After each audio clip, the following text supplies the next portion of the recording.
All right. Morning, evening, afternoon, all. Today, I'm joined for the Wyndham Championship, and I'm joined by a good guest, a good friend of mine, Brew from the Fairway Finders pod. Brew, how are you doing today? Good now, lad. Yeah, good now. You? Yeah, good. Thanks. We had a little bit of a chat there before we got on, and we were speaking a little bit about Finau and some of your picks. Yeah. What a week in golf! Stenson goes and wins. Finau goes and wins twice in a row. What did you make of it? Good. You know what? I actually knew a few lads on Finau at the British Open, and it was just a pity he seemed to hit his peak literally, a week or two after that. But fair play. I mean, it's very, very difficult to go back to back for any golfer. I think he's the first of the season to do it. And I think it's been like even a season or two since someone else did it. So fair play to him. I had Cam Young backed, and my God, that man loves the second place. Look, I mean, from Cam Young's point of view, having whatever it is, I think he has 7 seconds this season or something crazy like that, 5 or 7 seconds. Not winning is obviously going to be playing a toll on you mentally, but I mean, at the end of the day, you still have 7 top 3 finishes on a PGA event. It's not exactly a bad thing, but look, fair play to Tony Finau. He's a really, really nice guy. I don't think anyone really dislikes him. He seems like a nice, cool, chilled guy. I also had Siwoo Kim backed, and I saw on Sunday, because I was at a festival, I came back and I saw Kim came 5th, and I was buzzing. I was like, grand, the 2nd and the 5th. Then I realized it was Jay Kim and not Siwoo Kim who came 5th, and Siwoo actually came 11th. So yeah. What are the chances of that? I know. Yeah, I know. It was just because I saw Siwoo was coming 7th after the 3rd round, and then I just literally was like half glanced at my phone hungover yesterday after the festival, and I saw Cam 2nd, and then I saw Kim 5th, and I was like, oh, solid 2 fucking places. And then I went on to my PointsBet account to see if the money had been entered, and I only got money back for Cam, and I was like, what? The PointsBet not have top? The PointsBet only have like top 4 or something weird. And then I was like, oh no, Siwoo Kim came 11th. That's why. Okay, fair enough. So yeah. Jeez, that's unlucky now. Look, I mean, it's fair enough. Look, at least he was in contention on Sunday. Yeah, at least exactly. Like the bet was in contention. Like exactly. But yeah, to be honest, didn't really see much of it. As I said, I was at a festival. I did manage to go back and watch kind of some of Finau's best shots over the weekend. And yeah, I mean, look, he seems to be fucking really in his element now. I think having the win under his belt just gives them that freedom. Like, we saw with the likes of Jordan Spieth when he kind of first broke through, when he got that first win, it sent him on a near unstoppable run for quite a few months. Like, so yeah, no, look, fair play to Tony Finau. Big player for the US, especially now with a lot of the players, possibly jumping over to live. I can see him being a big, solid player for the US team next year in Rome. So, yeah, fair play. Yeah, I think you touched on a few points there. So, one of the things that I mentioned on your podcast as well, Fairway Finders, is that it's kind of a double-edged sword whereby some of these players are putting themselves in the position so much whereby every week they're finishing top five, and people are always questioning and saying, oh, he can't finish, he can't close. And yeah, that is the issue with being this good on tour, is that if you're not winning, it's deemed as a failure. It's the same when we think about Rory at majors, like 4 top eights in majors this year. Yeah. Is that him consistently getting into contention, getting into the top 8 is a massive achievement for 99% of golfers out there. And just because he can't close one out should not... I know we all judge Rory in victories, but we should not say that is a shambles because Rory doesn't win. And I think we've seen it a little bit this year as well. Like, we've seen Scheffler, obviously people last year were saying that he couldn't win, then he goes and wins 5 times. We said the same about Schauffele, and then he wins twice in 2 or 3 weeks.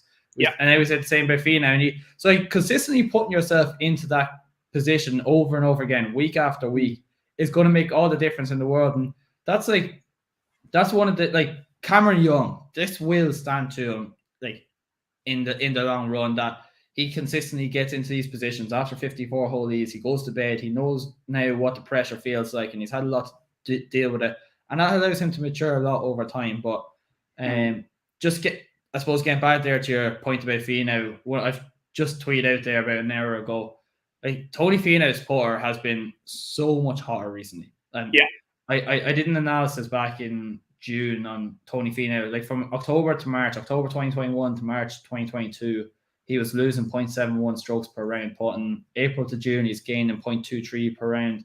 And June to present, he's actually gaining 0.43 per round putting. So like he's turned it around. Seems like a likable guy, and fair play to him, because it's very easy to get caught up in the moment, lose all like him. I don't even know how many playoffs he's lost. Keep losing playoffs, get down on yourself, and then find it very hard to bounce back. So I thought it was really impressive from him. Yeah, no, it was, and it kind of reminded me of our friend in the DP World Tour, Mr. Fox, who's broken me and Donnie's heart way too many times this year. Way too many. But at the same time, it's different because like Finau's had that, but still managed to win, and now you see what that win really gets you. I think next year is going to be a massive year for Cam Young. You know, I just double checked. It's 5 second places, 2 third place finishes. So he has 7 top 10 finishes this year. And, you know, some of them are Rocket Mortgage, the Open Championship, Wells Fargo, like very different courses as well, which is really impressive. It's not like he's getting seconds on the same type of course, the same type of play, like, oh, this one suits his game. They're all really different. So, you know, I think he's done well. He's still very, you know, quite young, quite new to the tour. And I think next year will be a big year for Cam Young. But as I said, Tony Finau, again, you know, very, very likable guy. I'm happy for him now. You know, I wouldn't say he's beating easy fields by any means, because, you know, but, you know, can he do it now come September when we get the last 1 or 2 kind of big-ish tournaments with the FedEx Cup, etc. That'll be interesting to see how kind of Tony Finau really is. Yeah, and just not to keep going on here about Tony Finau, but one of the other things I want to mention was that for the last 4 years, he's had at least 2 top 10s per year in majors. So every year he's registered 2 top 10s in the major. This year, his best finish in the major was top 20. Was a T28 at the Open, and he goes and wins twice. And in the past 4 years, he's only won once. Like, I just think it's so impressive. But like, I will just do a disclaimer: I didn't see any of Sunday, because shout out to the Meath ladies football team. They went and won the All Ireland for the second time in a row. So nice, fair play to them. But if you want to give out to me for missing the final round of the Rocket Mortgage, blame the Meath ladies football team for being so good. Fair enough. But yeah, no, I like going through the stats. Then I think somebody else that popped out to me was Taylor Pendrick. He was in the top 15 for strokes gained putting rounds 1, 2, and 3, and then the final round he just ranked 61st. Just according to the stats, it seemed like he just got a cold putter, and his approach play wasn't even that bad. He still ranked 40th in the field, which isn't awful. Yeah. And then one other person, actually, just to mention him, is Matt Wallace, finishing tied 10th.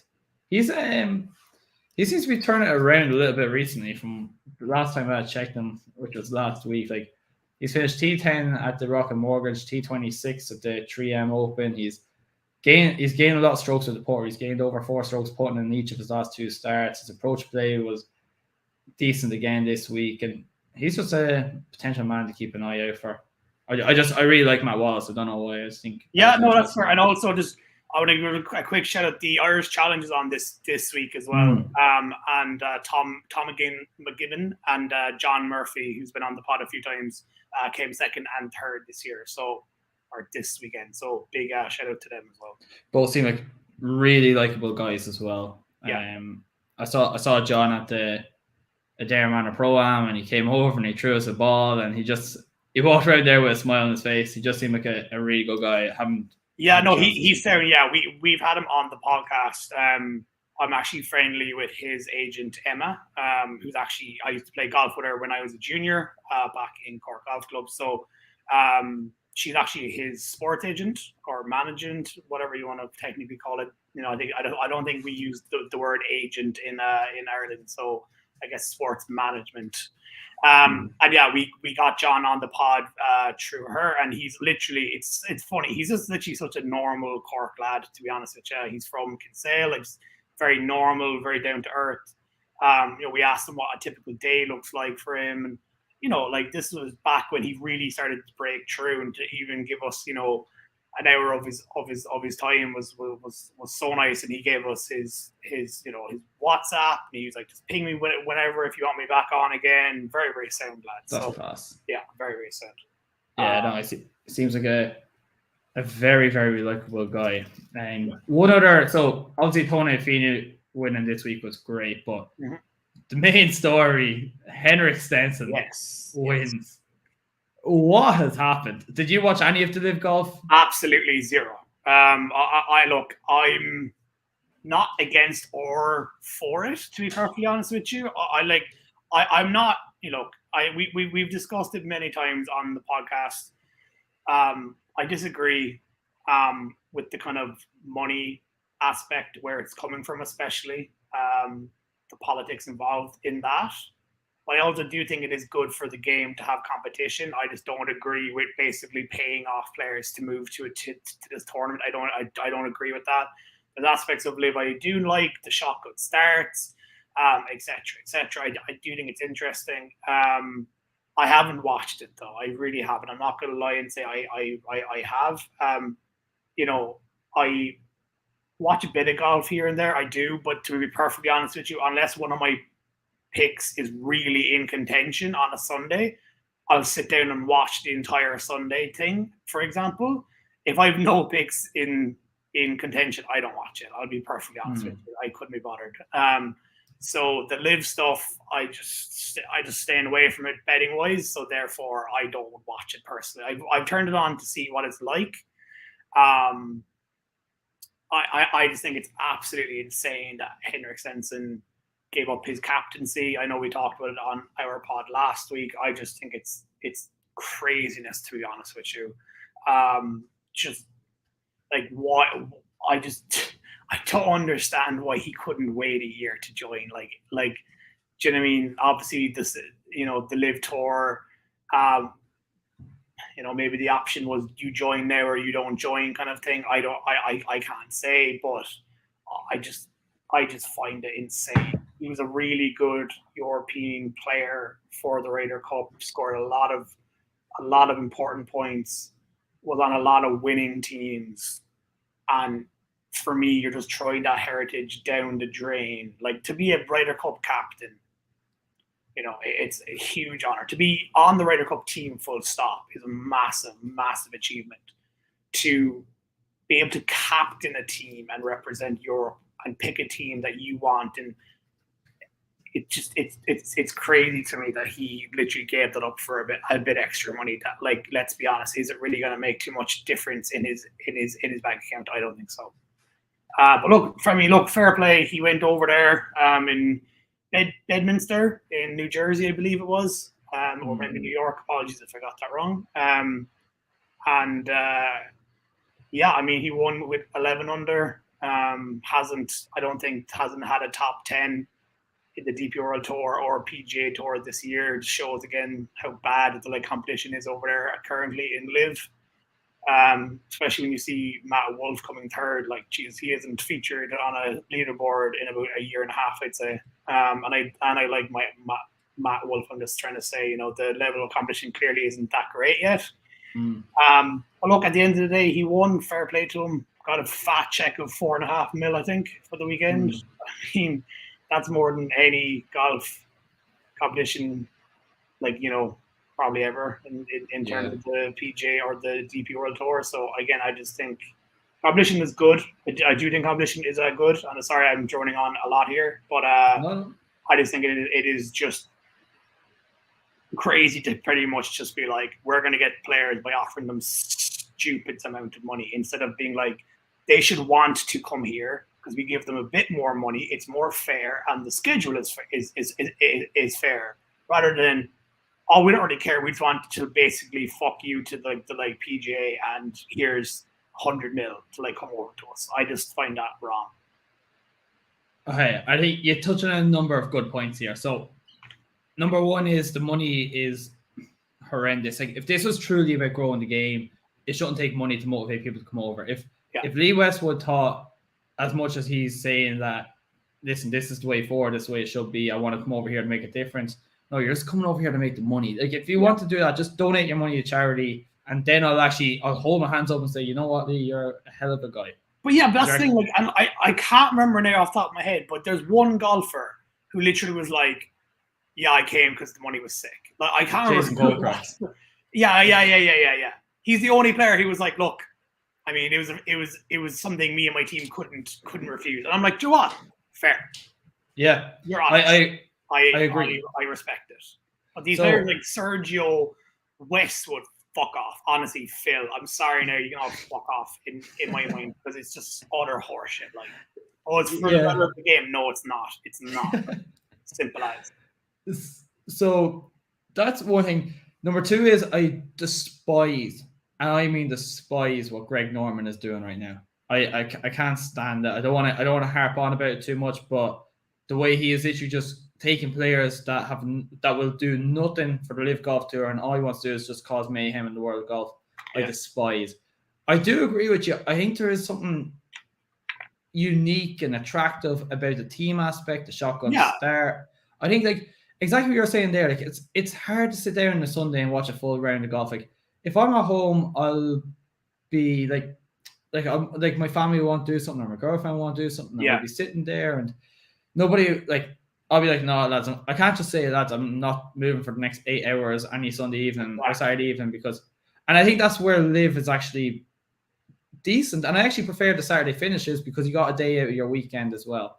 Yeah. And I like as well the fact that they're trying to make it into a world tour. I know it's not a world tour yet, but like, there's talks of being brought to Doonbeg and Clare, and and like look, there's definitely aspects of it that makes perfect sense. It really does. Like, as you said, the team events, having a kind of a mini Ryder Cup style every few months is cool. Like I want to see, like, Rory pick 3 players he wants to play with versus Jordan Spieth picks 3 players he wants to play with, and they battle it out to see. I think it'd be fucking fun to watch that.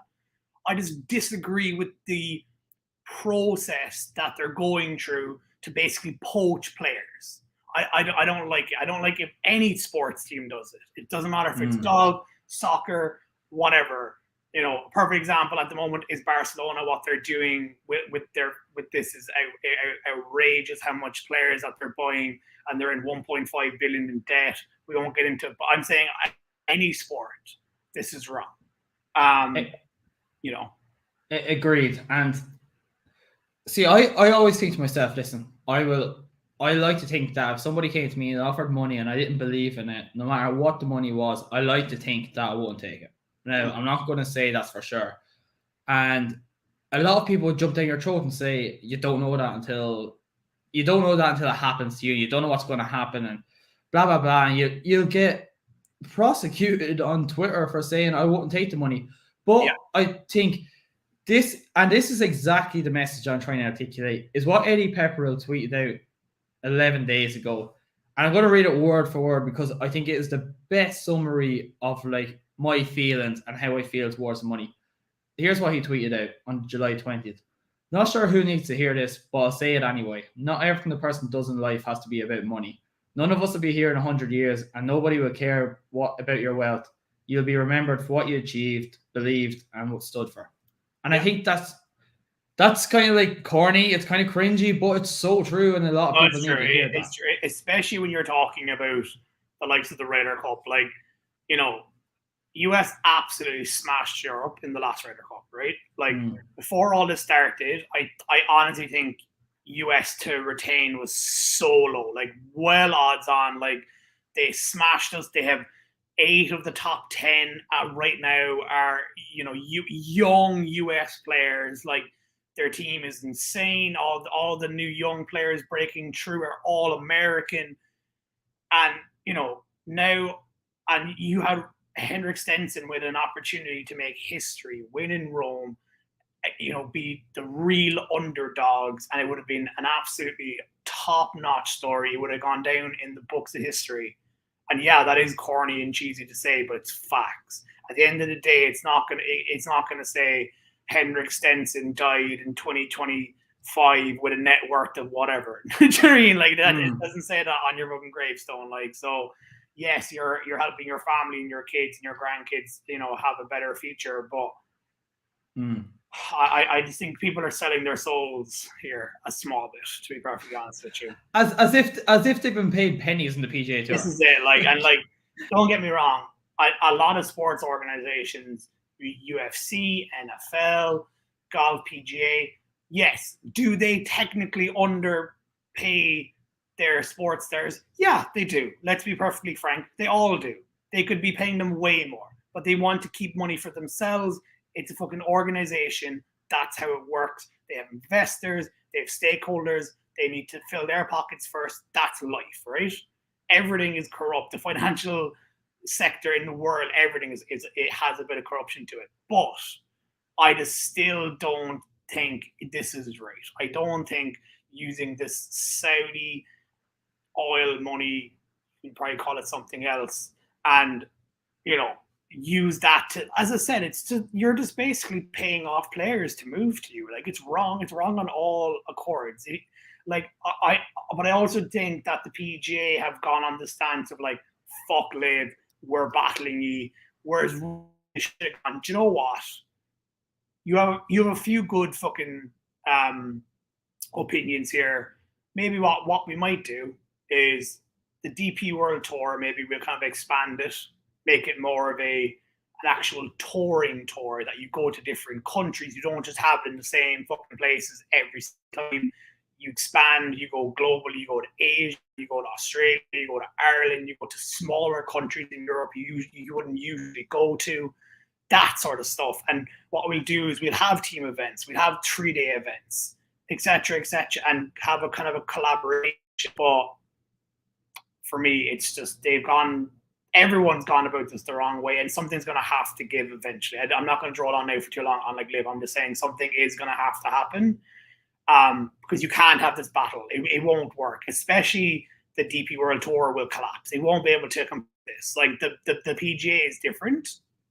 But the DP World Tour, no, it just won't. And them not having the world rankings is going to be a massive issue. There's no talks of them playing on the Asian Tour so that they can get world ranking points, which is just silly, man. Like, just play on the DP World Tour. Like, do you know what I mean? It's silly. It's very petty from both sides. I can see why the PGA and the DP have took this stance, because they feel threatened. But at the end of the day, you're just gonna have to get people to sit in a room together and fucking sort out how can we have 3 golf tours, proper like big golf tours, and kind of everyone works together. No one's, you kicked out of this, you're kicked out of that. Not like, how do we work together and have 3 very good golf tours in the world together? And, that's what they're going to have to do. Whether or not they do that is another fucking question, though. Yeah. I think you've summarized all my thoughts there. Yeah. I don't have much more to add to it. But yeah, I think you've done a good job. But today we do have a Mr. Luke Donald announced as the European Ryder Cup captain. So Luke is, I'm talking about him as if I know him. Luke Donald is 44 years old, 17 professional wins, 5 PGAs, 7 European Tour events, 5 PGA Tour titles. 0 major wins, but 8 top 10s in majors. Yep. And he was the world number 1 for 56 weeks. I never really watched. I wasn't too interested in golf back when he was playing, but I heard he was like one of the best putters of all time. He was insane. Yeah, like his it was weird as well, because it was kind of in the era of like when Tiger started falling off a bit, and then you had like Vijay Singh was kind of around there as well, and then you just all of a sudden had like Luke Donald came out of nowhere, and he wasn't very long, but was just consistently hitting fairways. Like, consistently getting in greens in regulation, and just his putter didn't miss for like 2 years. It was ridiculous. But then it was like he came in out of nowhere, and then he also dropped off a cliff as well. It was very kind of, he was sick for a year, and then that was it. But great golfer. Again, never met him personally, but he seems like a pretty nice guy. And again, another player who was a really good Ryder Cup player, won a lot of points for Europe, and yeah, I was delighted. I think he was the perfect choice, to be perfectly honest with you. Like, ex-world number one. We don't have many choices left, is the issue. We don't. This is the thing, because I mean, like, I might have to tug out at some stage. I know, because especially like Westwood was probably going to get it next. I would have said, honestly, and McDowell in it there. Yeah, McDowell. Probably Westwood would have been close. Like, geez, there isn't many left really, unless you start bringing back people who've been captain already. But I think you can technically do that. I'm not really too sure. I know it's you kind of meant to have a new captain. I know a few players have done it multiple times, with a few years in between. But yeah, I don't know. Like, unless you start bringing back like the golden oldies like Monty and McGinley and stuff, like who have been the Ryder Cup captain, I'm pretty sure, before, right? I know McGinley has. I can't remember about Colin Montgomery. I'm pretty sure he has as well. So, but yeah, Luke Donald, delighted. I think if more players start jumping to live, I think Europe have a very good chance, because I think the top 2 or 3 European players are going nowhere. They've come out being like, nope, not going, don't care. McIlroy, etc., is no chance he's ever going to live. So here's the question: if they take such a hard stance to say I'm never going to live, and then all of a sudden 8 out of the top 10 players, let's say speculation, let's say they all move to live, can Rory go back on his word and say, actually, no. You know what? No, he can't. Do y'all think so? I don't think so, no. Oh, I think there gets to a situation where if 80% of the top 20 of the world are all going to live, I think you'll see Rory and JT say, I think Rory's gonna die on the hill now. I think he's come out saying it's nonsense, it's stupid. I'm not. It's just for the money, and anyone say it's not for the money, it's full of shit. And I just, unless there's some sort of agreement between the DP World Tour and Live, and Rory goes and he's like, I'm not being paid for this or whatever, like, just no. And he still is allowed to be part of the PGA kind of thing. If there's that agreement made, then that's different. But if it's like Rory has to leave the PGA Tour officially to go to Live, I can never see that happening. Genuinely. I could be wrong 100%, but I would be genuinely astonished if McIlroy left. I really would. That's interesting. No matter what. No matter if he's the only person left not on Live, I genuinely would still be shocked to see Rory go after his comments have been so strong against it. I really would. But again, could be wrong. Interesting. I'm going to have to put a timestamp on this so that we can come back to this in the future, and the two of us can go head to head again. Yeah, no, definitely do. But yeah, look, I mean, yeah, just to finish it off, like, look, I mean, I think, Luke Donald now has a year basically to, I guess, get the grips with what players he wants. I genuinely hope, because Luke Donald played a lot on the European Tour when he was playing, I hope he picks more DP World Tour players, especially the fact that it's on in Rome this year or next year, like the next one. I think picking a lot of DP World Tours will have its advantages. Like, for example, like Adrian Moronk, I'd like to see him maybe getting on if he can keep up the performances he's had, for example. Whereas I just think we've kind of ignored a lot of the DP World Tour players the last maybe 2 to 3 Ryder Cups. So I do think Luke Donald coming in might give a bit more hope for those lads to possibly get on the team, or get on the team via his wildcard picks. Interesting. Yeah, I have no idea who he's going to pick, because I'd say he's all up in the air right now. No idea what's happening. All right. Well, we do have a PGA Tour event happening this week. We actually have an LPGA tour, an LPGA major as well, the Women's British Open, which is exciting. And I always love whether it's ladies or whether it's like a Walker Cup or if it's a PGA Tour event. I always love watching them when it's on Links Golf. So I think that's going to be exciting to watch. But for the sake of this, for the sake of the next 15, 20 minutes, we'll keep it to the PGA Tour. We have the Wyndham Championship happening at Sedgefield Country Club. It's I'll just dive in here to a few of the stats here about it. It's a par 70, Donald Ross design, Bermuda grass on the greens, 7,127 yards. Last year's winner was Kevin Kisner at 15 under, and he actually won in a 6th place playoff. And the years before that, the 5 years before that, all the winning scores were 21 or 22 under. So you Jim Herman, JT Poston, Branson Edgar, Henrik Stenson, Siwoo Kim, all at 21 or 22 under. It's a pretty short course. There's not going to be a ton of long irons. There's going to be a lot of mid to short irons. So if we look at the tool on Data Golf, there's 22.7% of approach shots are between 150 and 175 yards. So kind of that 8-7 iron range. And the most relatable or the most similar courses to this on tour, as per Data Golf, are TPC Sawgrass, TPC Potomac at Avenel Farm, TPC River Highlands, TPC Twin Cities, and East Lake Golf Club, where we will be in 2 weeks' time. Funny enough, the Harbour Town Golf Links is actually down at 14th, which I would have thought was a pretty good one, but I'm not deep in all this stuff. Yeah. Brew, do you have any thoughts on the course, or what are your picks for this week? Yeah, so I think what you said there, this is not a bomber's paradise type of course. You know, you don't have to be super long. So I think that does bring in a lot of, I wouldn't say, because no players are short these days, right? But I do think it brings in your more very consistent players, your Webb Simpsons, your Siwoo Kims, you know, those type of players who aren't necessarily huge bombers, but players who, like, you know, hit the fairways, get their birdies, like, you know, we're going to be consistent through your, like, the weekend. So I have 3 picks. I got them I backed them on last night, and I got a bit better odds, but I'll give you the odds for what they are right now.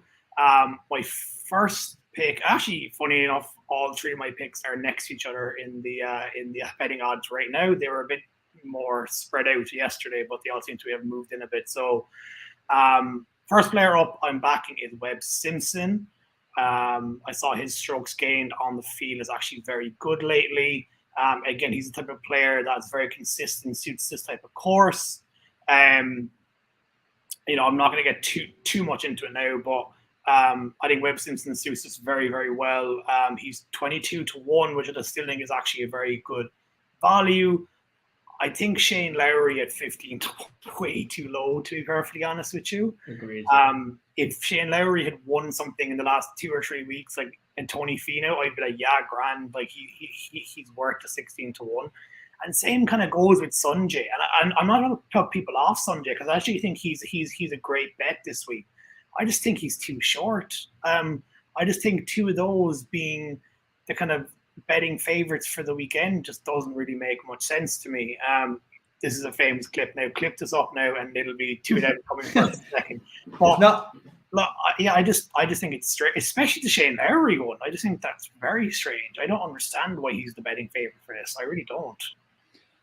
Okay, so yeah, let's touch on Webb, let's touch on Shane, let's touch on Sungjae. So I tweeted this out this morning that Webb Simpson's not missed 3 out of his last 5 cuts on tour.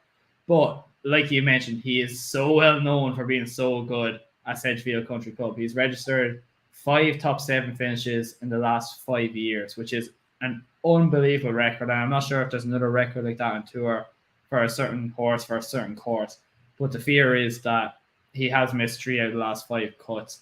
And when I was going through his stats this morning, because I was actually diving into him as well, I couldn't get there based on the strokes gains approach numbers for the last few weeks.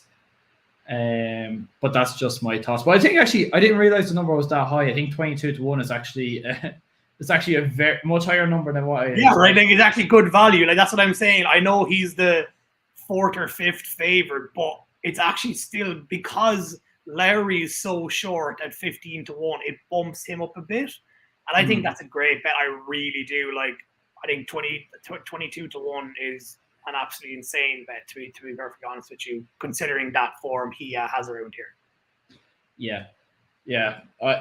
I just can't get there. Like, he's lost strokes and approach the last 3 weeks. He's lost strokes around the green in 3 out of his last 4 weeks. And even at the Rock and Morge last week, he lost strokes put.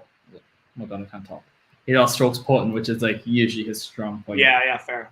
I can see, like, for me, I'm backing him because, in my opinion, like, look at Finau. Like, Finau's putter just wasn't there at the British Open, and then the week after, 2 weeks after, he wins two tournaments in a row. Like, you look, putting can be turned around very quickly. Like, you can wake up one morning and the putt's just slot for you. It's, you know what I mean? It's as simple as that. And I still think Webb Simpson at 22-1 is great value. So if you want to maybe just brush on Lowry and Sanjay before I move on to my other two, maybe, if you want.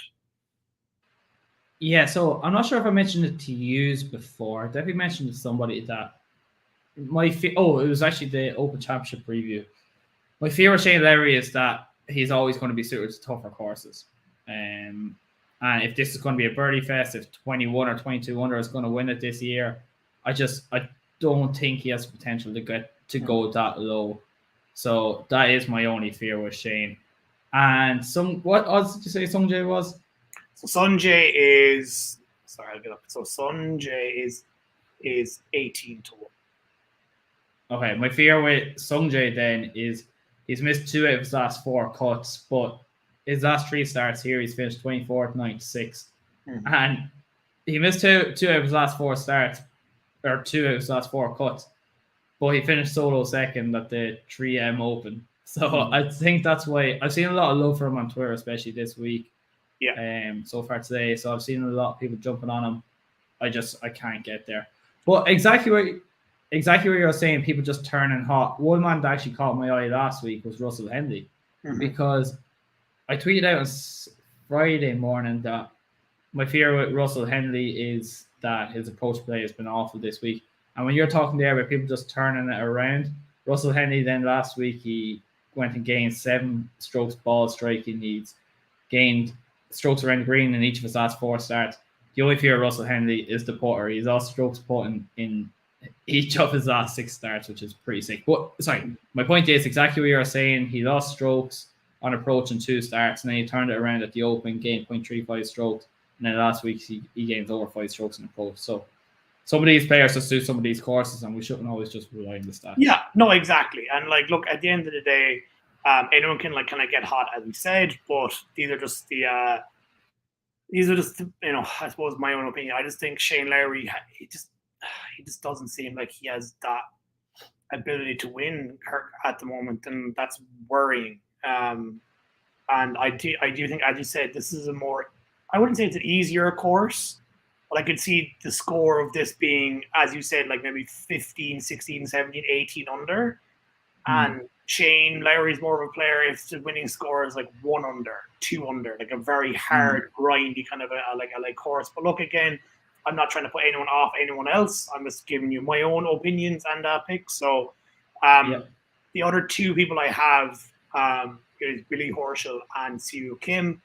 Siwoo Kim again played very well last week. As I said, not JH Kim, no. Not JH, unfortunately, no.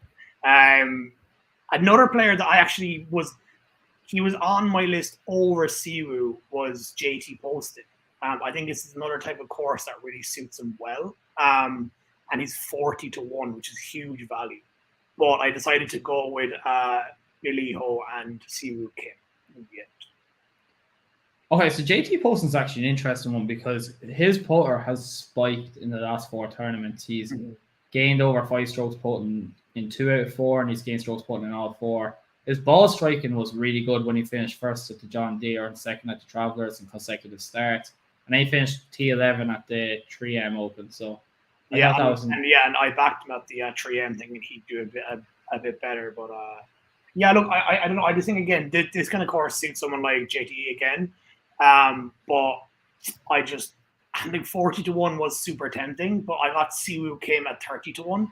I see he's moved into 25 now, and I got Billy Ho at 24-1. He's now moved into 22-1. So I'm happy with my 3 picks personally. But you know, if I was having, you know, someone a bit higher in terms of value, maybe, you know, take out one of those 3 that I've said and bring in JT Poston if people are looking for more value. Okay, I think you make good arguments there. So just looking at a little bit about Siwoo Kim here, he's 70th from 125 to 150 yards. He's 81st from 150 to 175 yards. So he's good with those mid irons. I'm not sure if this is reflected in. It is reflected in the stats. He's ranked 47th in driving accuracy this year. He's 44th in birdie or better percentage. At 30-1, I think it's actually a pretty good number, and I was considering it as well, especially after he finished tied for 14th and tied for 15th in each of his last 2 starts, following 3 consecutive missed cuts. So yeah, like he's definitely a good player, like Siwoo. I'm pretty sure he won a few weeks or months back, and when he just had his child, I think. So like, you know, young player, definitely good enough. Especially the fact that this field isn't too stacked, I would say. You know, if he was playing against, you know, you were saying he was 42nd overall. Like, I think if he was playing against a lot of the teens or the kind of mid-20s in that same bracket, I'd be like, oh, that's a bit of a hill to climb. But, you know, as I said, I think Shane Lowry and Sunjay and even Willie Z to a certain extent I just can't get there with the 3 of them. So I just think, you know, when you see Siwoo at 30-1, which I got him at, I think that's a lot better value personally than Shane Lowry at 15-1. So I agree, and then I'll be probably killed if I don't mention this, but Siwoo has finished 2nd, 3rd, and 5th in each of his last 3 starts here at Sedgefield as well. So like course history, he's decent with mid-long or mid-short irons, and he hits a lot of fairways. It's a good formula for this week. Yeah, exactly. Who was the other one? Billy Horschel. I thought it was Kevin Kisner. No, I was going to go there because, to be fair, I do, like, you know, a lot of players who've won in previous golf tournaments, like, they come close again. Like, as you said, like, if they like a golf course, they like a golf course. And it's because they have that extra confidence boost of doing well here before. I do think it's, if you don't have a clue about golf betting and you bet the last 2 or 3 years is winners, I don't think you're going to do that badly. I really don't.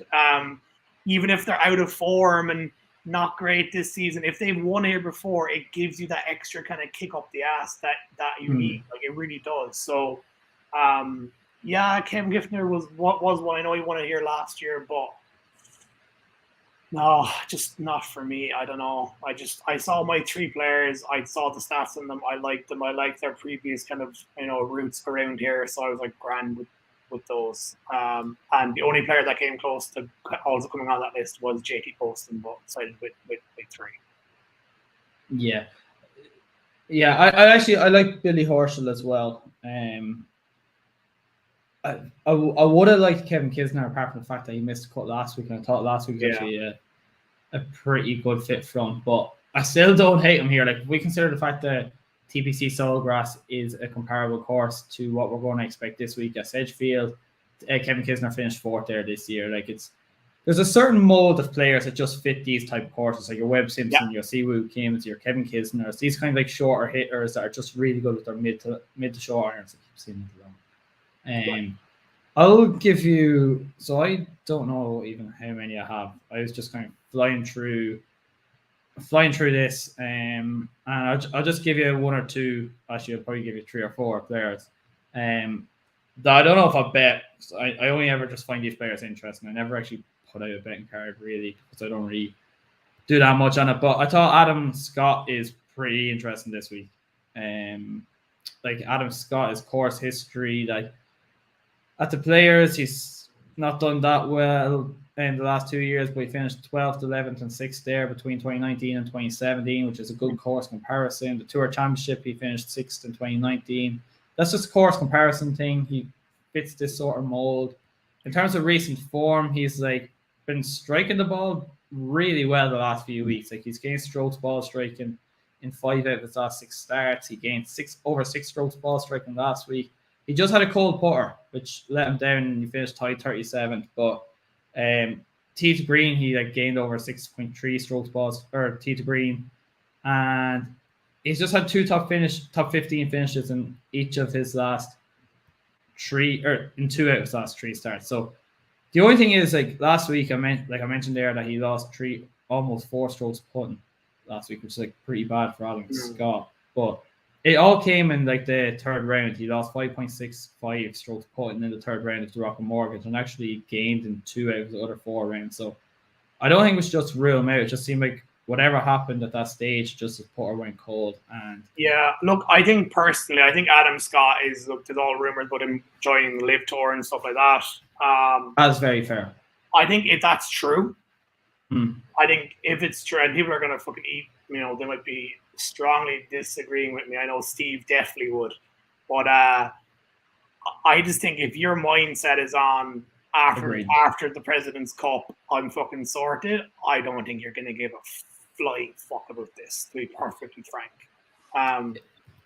That's just my opinion, to be honest with you. So, and Steve would disagree with that. I think Steve would. I think he'd say, no, he's a good player and he can definitely, do well here. I don't know. Maybe I'm wrong now, but it was like Hideki at the 3M Open when he withdrew. Like, just didn't care. Just like rumors flying around, and also Adam Scott's putting style pissed me off. It annoys me. With anyone who Tesla truck on the end of the putter. Anyone who kind of slightly grounds their putter, it annoys me. Like, you shouldn't be allowed to do it. I just think you shouldn't be allowed to do it. I think putters should be a normal, regular length putter. If you can't use it, fucking tough shit. Like, honestly, his ground. He used to do it under the chin stuff as well. No, it honestly annoys me so much. If you cannot putt with a normal putter, you shouldn't be a professional golfer. That's my opinion. I know there's going to be thousands of people disagree with me online over this. I don't care. If you can't putt normally, you shouldn't be allowed on the tour. I hate this grounding your putter type claw grip bullshit. It annoys me. It really does. I don't really mind. I don't really mind that Adam Scott style of putting. It's my issue is the what's it called? Where you put the putter up your arm on the inside of your left arm if you're a right-handed putter. Like Bryson does. I despise that. I just think that's so illegal. But I don't really mind Adam Scott's as much. Or some people who swap grips putting. I think that's weird as well. Some people like they swap hands if you normally grip a club left hand and then right, they swap for putting, and I'm like, cross-handed. Why do you do that? Like, it's so weird. Like, it's in like, fairness. For me, it's just like, it's not cheating. It's not cheating, right? But it just, for me, you're trying to get that kind of advantage, and this kind of like, as you said, putting it up your arm and kind of like, it's just, in my opinion, you shouldn't be allowed to do it. There should be. I don't mind the cross-hander really that much. Like that. I know. The cross-hand thing doesn't annoy me. I think it's weird. I just don't know why you do it. Like, God, you must hate when Matt Fitzpatrick like goes chipping cross-handed. Don't. It's the OCD coming. I just don't like the cross-handed stuff.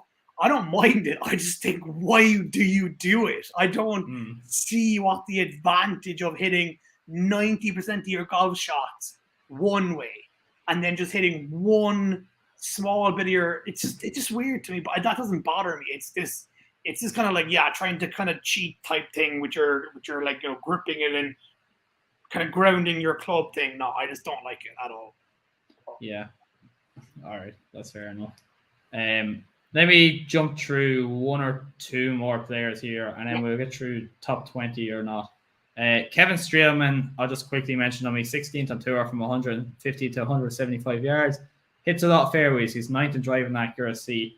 And his approach play has been really, really good not really, really good the last 6 tournaments, but it's been good the last 6 tournaments. He's gained strokes and approach in each of the last 6. And he's gained over 6.8 strokes putting in each of his altogether in his last 2 tournaments, and finished 7th here in 2021. 1 or 2 more players. Denny McCarthy. So PGATout, John Hasselbauer, who's coming on the podcast actually next week. Nice. Last week, last year, he tweeted out saying Kevin Kisner is going to win the Wyndham Championship. And it was the funniest tweet of all time. And then it actually came true. And he called this like a few weeks in advance. And then this week, he's after saying Denny McCarthy will be your 2022 Wyndham champion. And I just can't, after that, I just want to admire how good that was. And I just can't ignore Denny McCarthy this week just after what he did last. And to be fair, he's been on insane form. If anyone doesn't follow at PGATout on Twitter, you're honestly missing out, because his tips the last few weeks have been absolutely insane. So he is so, and he does every Sunday. He does a Sunday preview article, and for me, like, honestly, if that was any other golf Twitter person saying Denny McCarthy, I would have genuinely unfollowed them on the second I saw the tweet. Do you hate Denny McCarthy this week? Unfollow? No, I don't. But it's such an outrageous call. Like, it's like, and he did the same, as you said, with Kisner last year and was spot on. So, yeah, I mean, it's an interesting one. I'm personally not going anywhere near it, but I'm not going to disagree with John's picks the last few weeks. So that's all I'll say. Yeah. So Denny McCarthy, just a little bit of background. He's finished miscut T6, miscut 7th in each of his last 4 starts. So 2 miscuts, 2 top 10s. But TPC River Highlands, obviously another good course comparison. And Denny actually has 6 top 25 finishes in his last 6 starts at the Travelers, including 2 top 10s. So I need to dive into a little bit more John's articles and see why he's going for Denny McCarthy. But I want to acknowledge that. One more person that I'll mention is I really like Harold Varner this week. He's striking the ball great. He needs the putter to turn around, obviously, which can be a little bit of his downside. He hits a lot of fairways. He's 30th in approach play from 125 to 150 yards, 14th in birdie or better percentage. He can go low. I like his chances this week, and I don't know if I'll get there. Listen, like I mentioned, this is my betting card, but I just like his potential for this week. Yeah, no, and that's fair. Sorry? No, go on ahead. No, I was going to say, I'm literally just on Twitter here, and I'm looking at the golf tips checker one, which I always like. Great. I always like to look at it just to see who other people are betting this week. And the 3 biggest names are Armour, Kevin Na, and Reevy. Kevin Na? Yeah. Is he allowed to play this week? That's what I was saying as well. He's on the fucking list, so I'm trying to find him here in the betting odds. I don't see him. I was like, surely he can't play, right? I don't see him. Jeez, I'm not sure about that.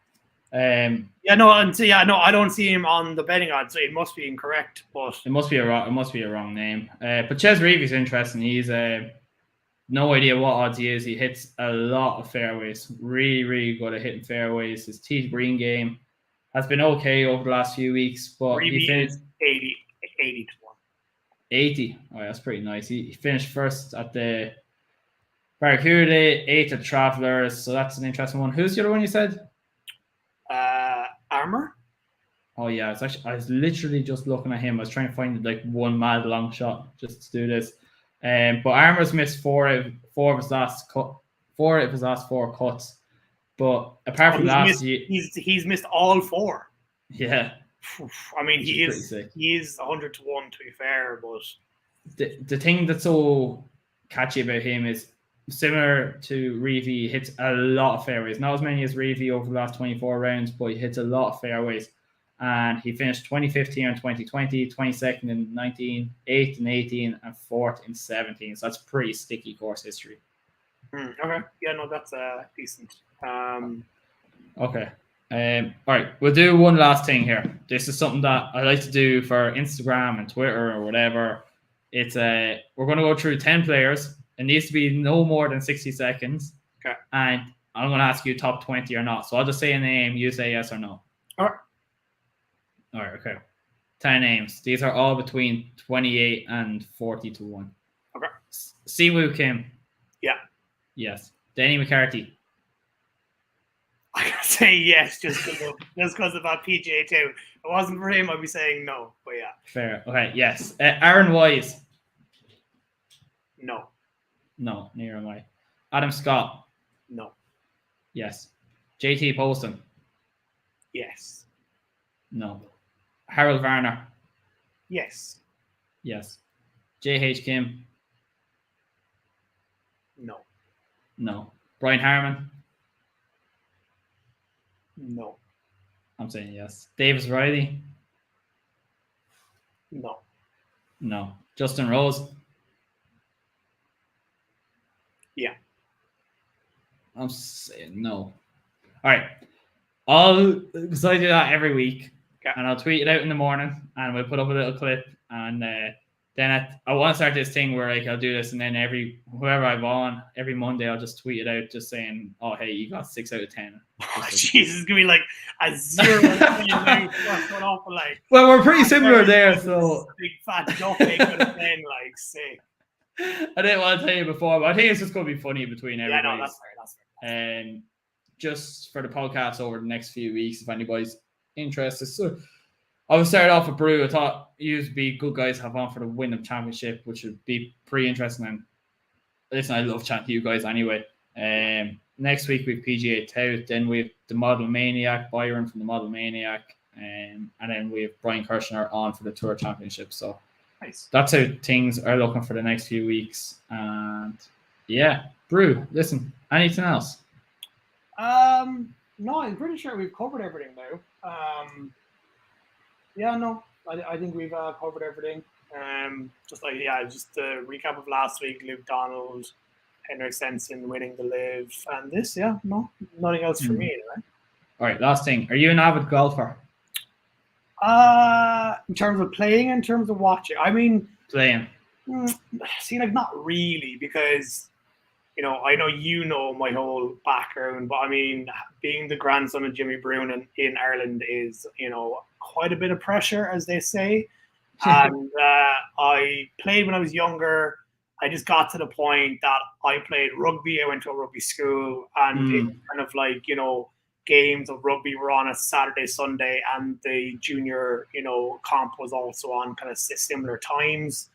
And I had to choose one, and I chose rugby, to be honest. I still play a bit. I unfortunately nearly broke my arm skiing in February, so I actually haven't been able to play at all this year. But we will be playing the Fairway Finders Invitational in December.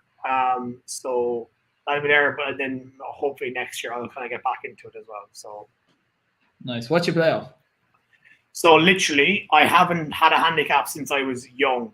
And I think I was like 21 or something. But this is when I was like 15 or 16. So, nothing special or anything. Like literally me and the lads played all summer long, but it was just, we played in like a scramble or like a foursomes, like a fun, early morning before we'd head into like the beach for the day in Kerry kind of thing. It was only just ever for fun. So, we never really kept track of our handicap. I know that's a massive excuse there from the but genuinely, like, we didn't play in competitions. We played down in Kerry, down in Waterville. So nice. we didn't keep any scorecards. We usually played in team events just for fun, just to get out in the morning and play a round or two of golf and then head back again. So unfortunately, I can't really help with how good or bad I am. I would say I'm quite bad currently. I haven't played for a while now because of my arm, but hopefully now next summer I'll get back into it. Sweet, good stuff. Well, when you're back in Ireland, we'll have to organise a game. I know, definitely, yeah. And for the Fairway Finders Invitational, we're basically asking people who've been on the podcast over the last year to come and play it all together. So I'm sure you'll definitely be on the list anyway. So yeah. That's great. Yeah. All right. Sweet. Yeah. Brilliant. I think we'll leave it there. That's more or less an hour on the button. But actually, last thing, plug yourself. What do you guys do? Or oh yeah, so we are at Finders for Fairway on Twitter. We are Fairway Finders podcast on Instagram. You can find us Fairway Finders podcast on any of the podcasting apps or platforms. It's myself, Steve, and Donica right now, and it's just three lads talking shit. And very entertaining. Trying to pick some winners. I think we have a very interesting dynamic. All three of us, I think, have slightly differing opinions on everything, which is always a good listen. We also upload to Spotify. We upload a video podcast, so you can actually watch us and see us there if you want. And the podcast comes out every Monday or Tuesday, depending on if we're too hungover Monday or not. So that's usually how it goes. So. That's class. I know. It's just final thing. I'll give my own recommendation. It's a brilliant podcast. It's really, really enjoyable. There's a lot, like you said, Brew, a lot of contrasting opinions. It's an entertaining, fun watch, and I think you guys do a great job of just keeping the conversation going, and I just love listening to it. It's very fun. Yeah, cheers, man. So thank you. And thanks again for having me on. Sorry, I know we try to get more of us on the podcast, but next time, once you have a space again, we'll try and get 2 or 3 of us back on here. That's no bother at all. All right, Brew. Listen, thanks very much. Best luck with the week, and we'll chat soon. All right, so Mark, thank you.